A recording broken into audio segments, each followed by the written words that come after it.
So for lots of people, even though they're being rejected, that's actually not necessarily a bad experience because it's just, it's just part of it. Um, on the other hand, if you have to wait for a long time, especially for a rejection without a review, that would constitute a negative experience because, you've perhaps gotten your hopes up that you're not going to get what we call desk rejected or like rejected without a review. So if that takes a long time, most people understandably find that that's negative. We should really try and simplify and use language that's understandable and accessible to everybody. So I think that's something that we can do better. I think the need for publication for career progression won't go away, like definitely not within the next 5 years. But perhaps what's interesting is that there's not actually humans who will read those outputs directly anymore in 5 to 10 years time for sure. But yeah, I think that just means, I'm hoping that it means that the author experience will be even more important, telling authors what they're able to get if they come to us as a scholarly publisher.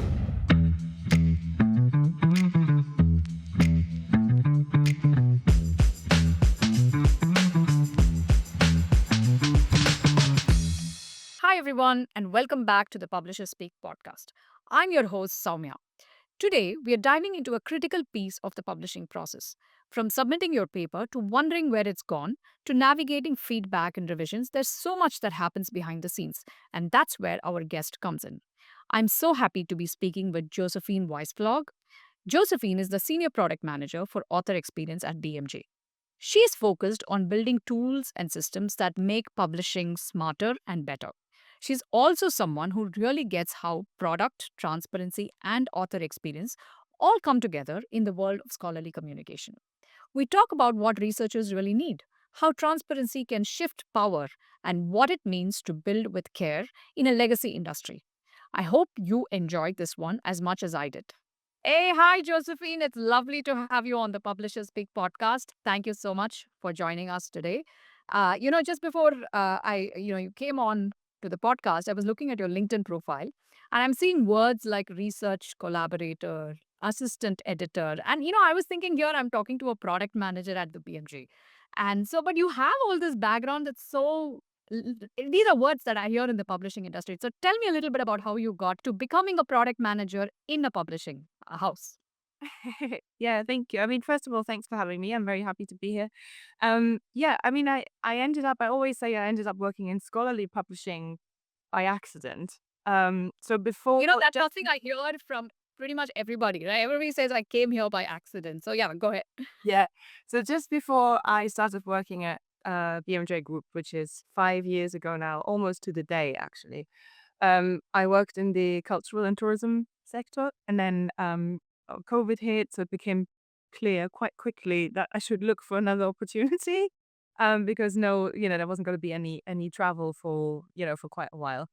And then I got quite lucky because this role came up. I got approached for the role I have now, and I think I got approached because I had this strong background at that point already in product management and a kind of proven track record of applying like a user-centric approach to product development. And because BMJ wanted somebody to really look after an entire user or customer group in the form of researchers, it was a really good fit. But I think, yeah, maybe you're right. Maybe they also picked up on like some of the things in my past. So when I was a student still, when I was doing my master's, I was working part-time at the university, and I was working with the institute where I studied. I was working on like a project which was already involving digital elements at the time. So it was already working on like a digital platform which brought together different actors in terms of institutions, organizations in the tourism sector. So this was in kind of northern Italy, Switzerland. But yeah, as I was working at the universities, I have sort of a tiny bit of background from like way back, working in a kind of research setting at the university. And then once I finished my degree, I moved to Germany for a bit, and I worked as an assistant editor at a very small journal, which is called the Museums Journal, and which is specifically publishes kind kind of articles around and about museums and exhibitions in Berlin and the surrounding area. So I have a bit of experience in print publishing as well. And yeah, maybe it's a combination of those things that ultimately meant I ended up here. That's wonderful. I mean, you'd never know how your experiences kind of shape you. So for you, you've been an editor and a research assistant, and then coming into that being a product manager. So let's dive right into it. You're all about author experience. That's what you're leading at BMJ, and like you said, BMJ particularly brought you on board to have to bring that user centric, the author centric approach. And then I know you're very passionate about where is my paper.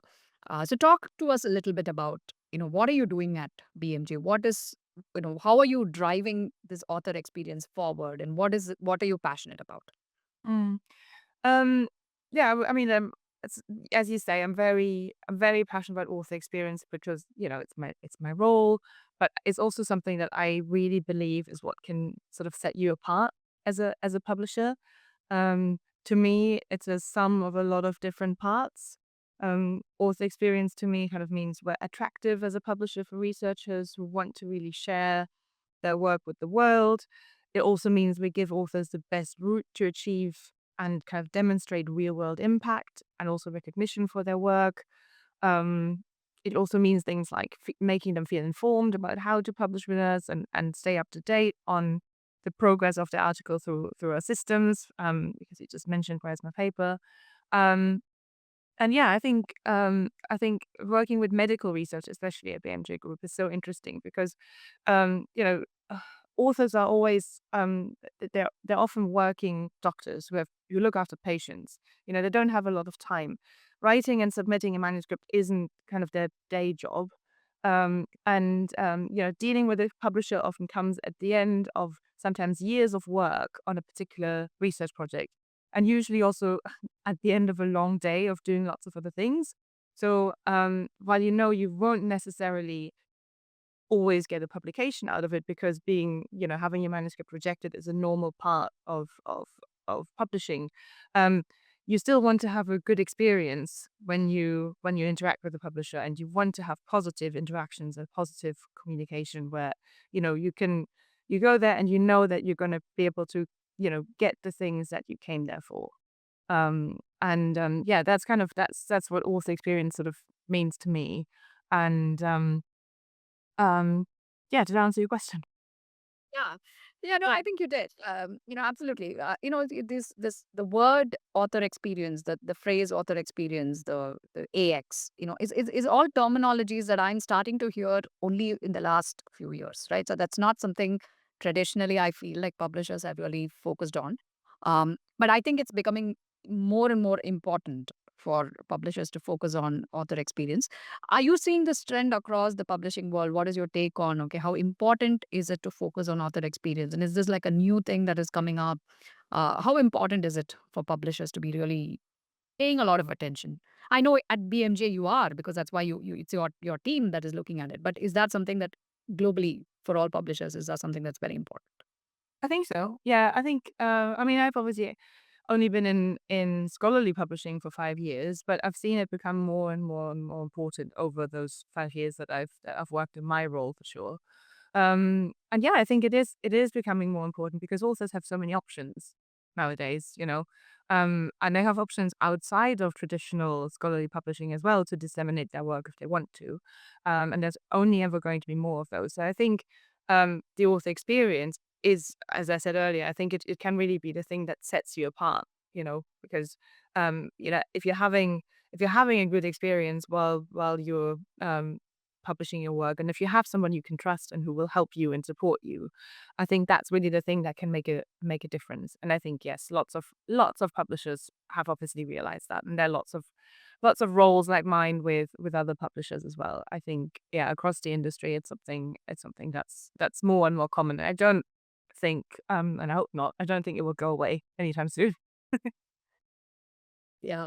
That there is a fine line though, right? Because I've, in my interactions with a lot of publishers, you hear that true, we want to give the best experience to the authors, but we also want to make sure that we only kind of sort of limit what they can do or what they ask for, because like you mentioned, not all the authors' papers are going to be accepted. So some of them may not really have the best experience, right? So do you actually think that there is a common understanding of what author experience even means, and amongst the publishing community, and what is it that we're actually striving towards? There is a balance between how much leeway you want to give to the authors and how much transparency, or how much you know I'm looking for the right word, but you know what I mean, like, how much do you want to, like, customer service do you want to give to the authors? Yeah, I think I I do think there is a common understanding, but as you say, there's always a bit of a balance because obviously, most scholarly publishing is for profit, so there's that as well. But also, I always see it in the sense that authors or their institutions are mostly the ones who are paying us to publish with us, through their APC, which are either funded by the author's institution or from a funder or through like a read and publish agreement or sometimes even from the author themselves. So I do think that this means that we have to, provide good service because people are paying us a lot of money to publish with us. Um, yes, there is a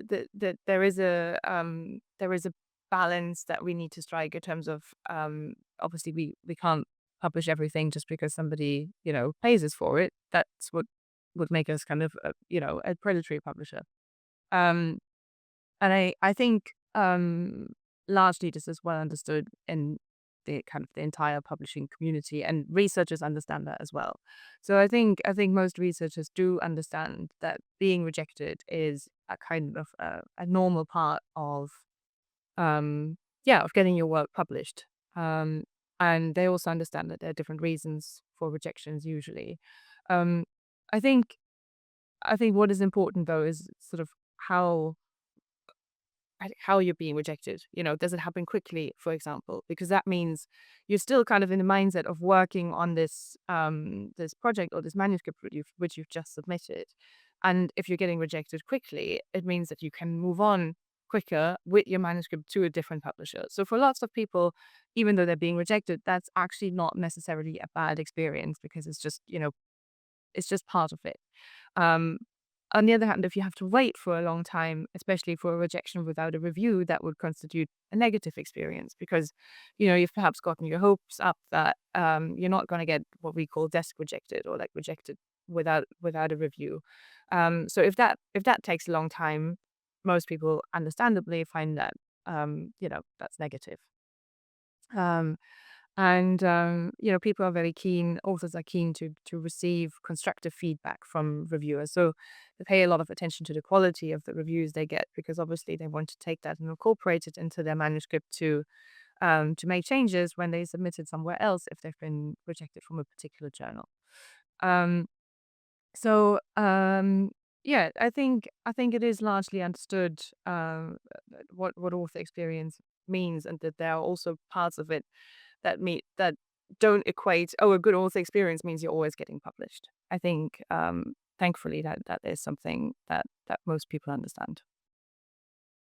So, can you talk to us a little bit about what are some of the initiatives you're leading at BMJ, and how do you measure whether it has had the impact that you are desiring? I mean, how do you really measure whether the authors are having a better experience, or talk to us a little bit about some of the initiatives that you're. Yeah, so there's lots of different things that I'm working on. So as you know, where's my paper, which is our manuscript tracking tool for authors. I'm also leading on research publication, which is a like a training product for researchers, teaching them how to become published authors. Um, I look after our author hub, which is kind of our source of information for authors, where they find all of the instructions, all of our policies that they need to get published. And I would say those are kind of three main products or platforms that I'm leading on. But I'm also looking into lots of other initiatives that we're exploring from a perspective of, is this something that we might want to do in the future?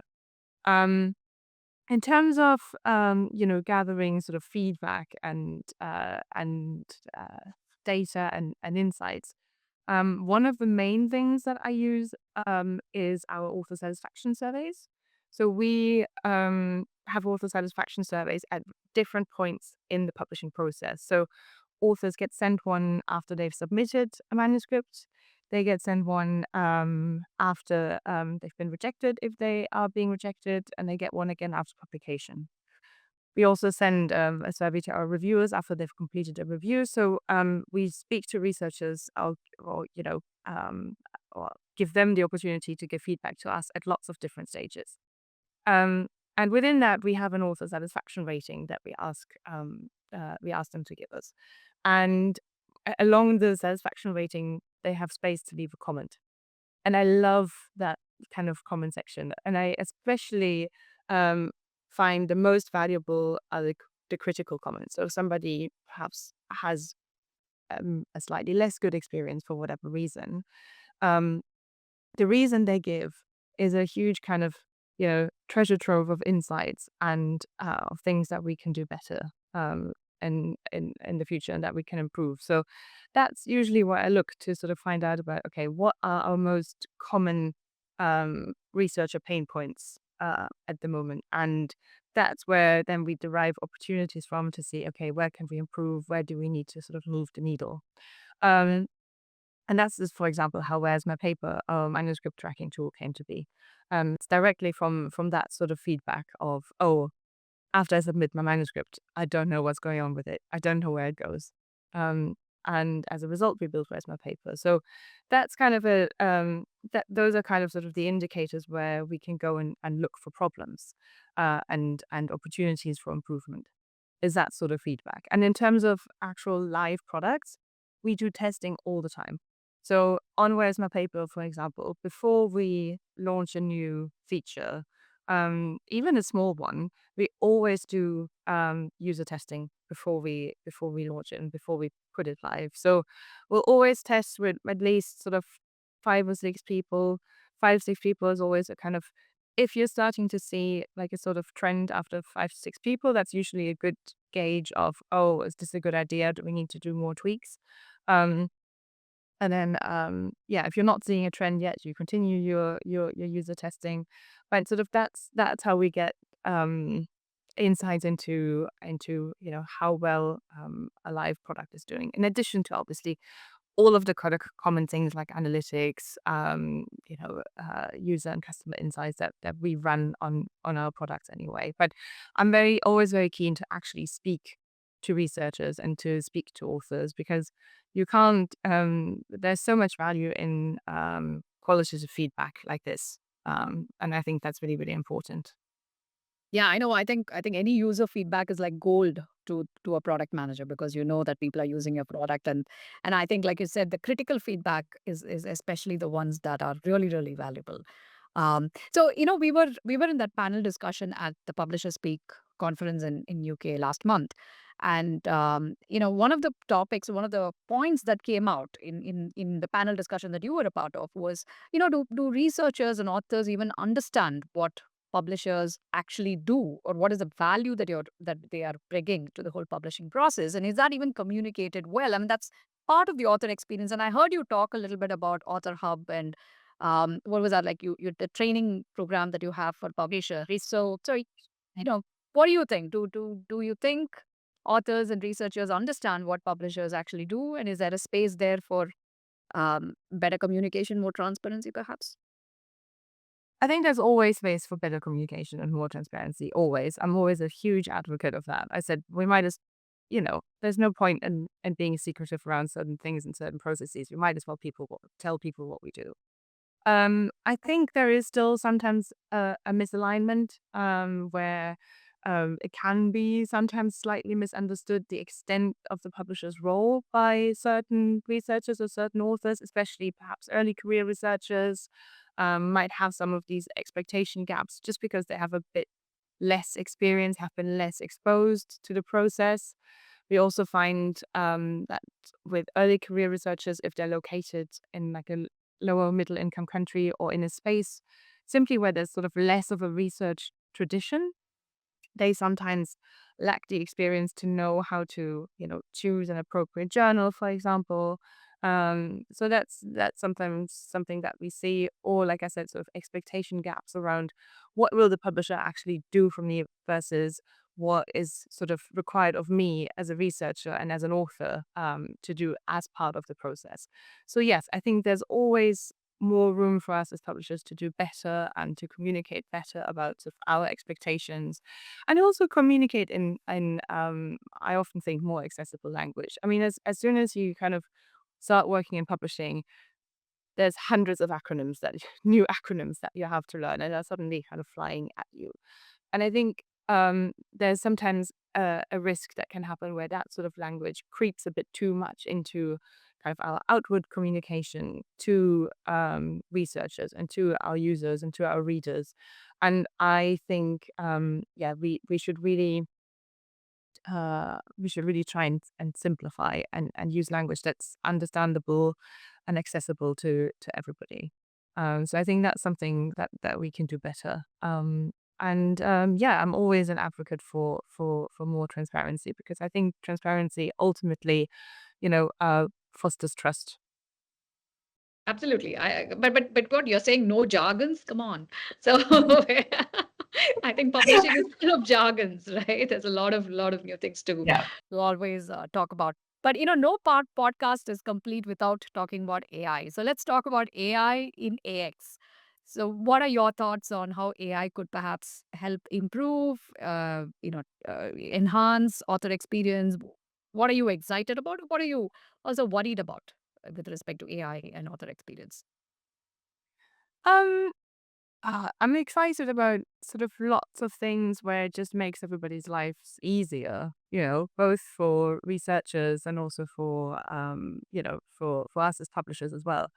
I think where I'm excited for researchers is that AI can take care of you know um, a lot of things that are currently quite painstaking. Filling in lots of forms is really really tedious, especially like I said earlier, after a really long day. If you're a medical researcher and a doctor, and then at the end of the day you have to fill in several hours worth of forms to get your research published, and then also have to pay for it. That's not a good experience. And AI can help with a lot of that and help automate lots of those things. So I'm really excited about just leveraging AI to be able to provide a better user experience. I'm very excited about things like conversational interfaces to things. Um, One thing you have to do in order to be compliant with lots of policies, which is obviously important when you're publishing research, because you want scientifically sound research. You want to be compliant with all of the rules and regulations. But obviously you have to, it's no one's favorite thing to read lots of different policy documents. Um, and that's why I'm excited about conversational interfaces, because you can just interrogate all of those policy documents at once using AI. So it's things like that that I'm excited for the author. I think for us as a publisher, as with lots of different, same as with lots of other industries as well, AI can help hugely with operational efficiency, in lots of different ways, and that ultimately results in a good author experience as well, because it will allow us to do things a bit faster, because we have kind of an AI helper to help us expedite some of the processes that until now we've had to do completely manually. Now we probably will automate some of them where we can, and only do a human check sort of at the end. But for some processes, the lion's share of the work can be done by AI, which means we'll be getting a lot faster in some of the things we do operationally behind the scenes, which is great news for really everybody who's involved in the ecosystem. Things that I'm worried about, I think we got into that a little bit, perhaps at the Publisherspeak conference as well. Is sort of around kind of skill degradation. So I think there's um lots of AI tools now can sort of prevent users from learning quite foundational skills if they're used too often or too early, perhaps in in certain career stages. So I think there could be a bit of a kind of mutual skills erosion, both actually on the researcher side, but also on the publisher side as well.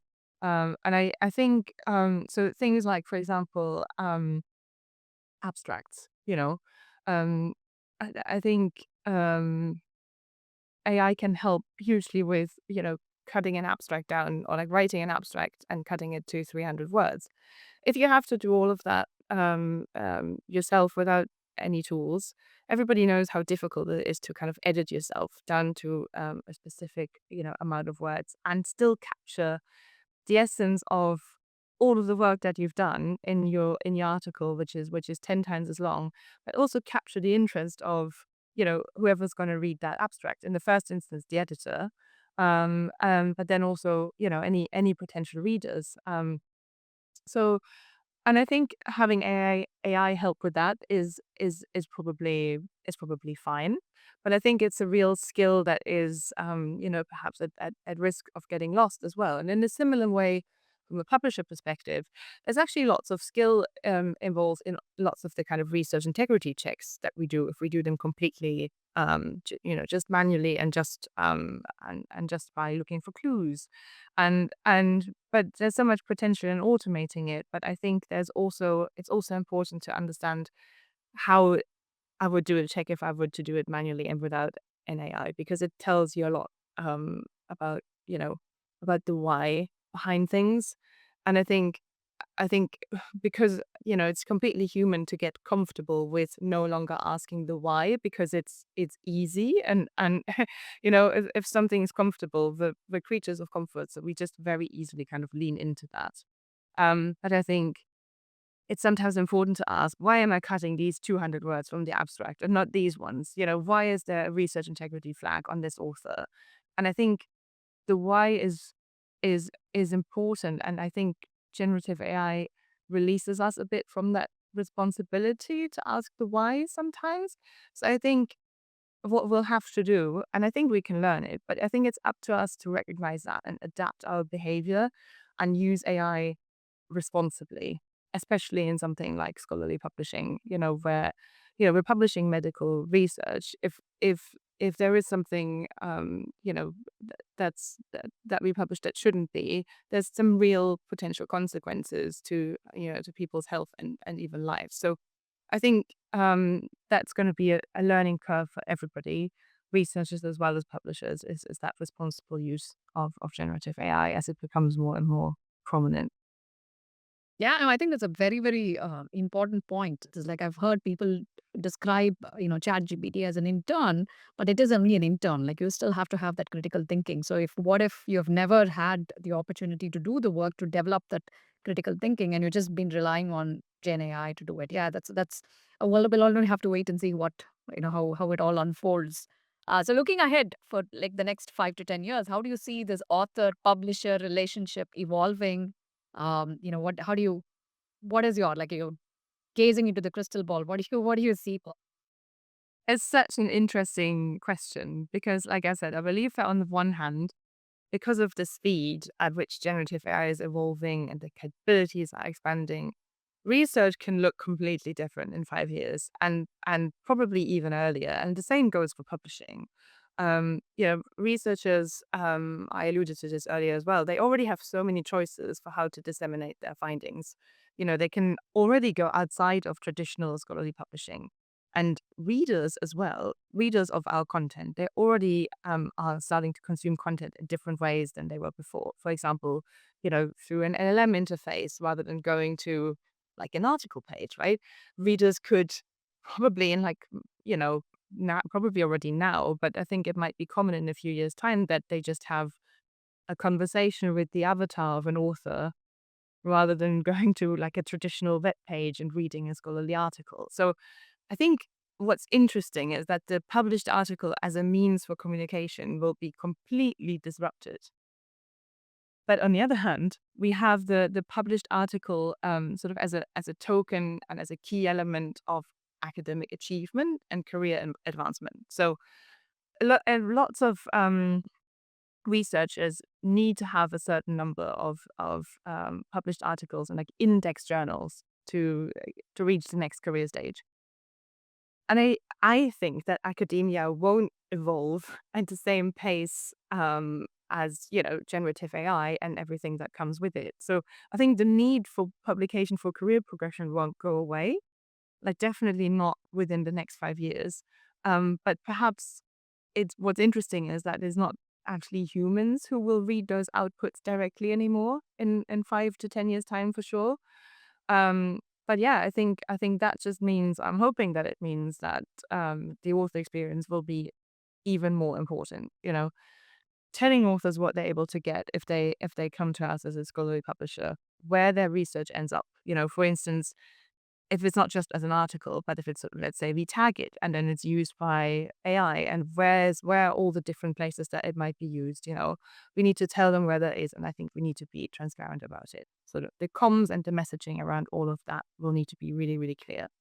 Um, and yeah, I hope that we can create an author experience where authors come to us because they see us as like a trustworthy option to disseminate their research, where the expectations and guidelines are clear around things like disclosure, originality, and copyright, and where there are clear ethical frameworks in place as well around the use of generative AI and kind of dissemination and things like tagging. So I think that's what the future might look like. Yeah. So yeah, I think a great opportunity for publishers to bring the trust, keep the trust, right, and to be that holder of trust as we are looking into the future. So, Josephine, it was wonderful chatting with you, and thank you so much for all that information you were able to share with us. And I really had a lovely time with this conversation. Thanks, Me thanks once too. again. Yeah. Me too. Thanks once Thanks so again for much for joining. having me. Yeah, thank you so much, Josephine. Bye. Bye bye. Thank you. Thank you so much for listening in. I loved today's conversation with Josephine. It's very inspiring to hear from someone who's doing such powerful work to make things better for researchers every day. From where is my paper to bigger questions around AI and author experience, there's so much to reflect on. If this episode sparked something for you, I'd love to hear your thoughts. Reach out and share it with a friend or leave us a review wherever you're listening in from. See you in the next episode of the Publisher Speak podcast. Bye.